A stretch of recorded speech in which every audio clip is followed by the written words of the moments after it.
સાપટાળા police સ્ટેશનની police ટીમે ભૂતબગલા સામે એક રહેણાંક મકાનમાંથી ભારતીય બનાવટના વિદેશી દારૂનો જથ્થો ઝડપી પાડ્યો।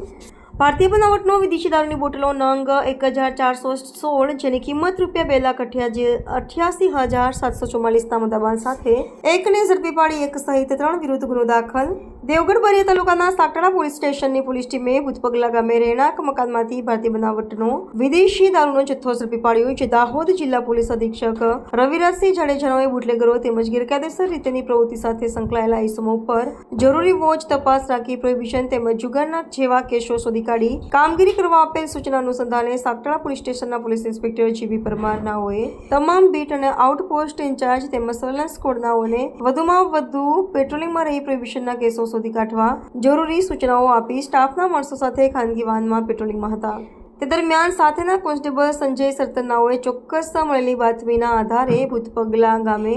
ટેકરી ફળિયામાં રહેતા રાજેન્દ્રભાઈ કલસિંગભાઈ બારિયાનાઓએ મોટા પ્રમાણમાં ભારતીય બનાવટનો વિદેશી દારૂનો જથ્થો લાવી તેના કુટુંબી રવિન્દ્રભાઈ છત્રસિંહ બારિયાના રહેણાંક મકાનમાં ઉતારેલ હોવાની માહિતીના આધારે બાતમીવાળા ઘરે રેડ કરતા મકાનમાંથી ભારતીય બનાવટના વિદેશી દારૂના પ્લાસ્ટિકના 180 મિલીના ક્વાર્ટર અને 500 મિલીના પતરા ટીન બિયર મળી કુલ બોટલ નંગ 1416 જેની કિંમત ₹2,88,744નો મુદ્દામાલ સાથે આરોપી રવિન્દ્રભાઈ છત્રસિંહ બારિયા પકડી પાડી 2 આરોપીઓ વિરુદ્ધ ગુનો દાખલ કરી કાયદેસરની કાર્યવાહી હાથ ધરવામાં આવી।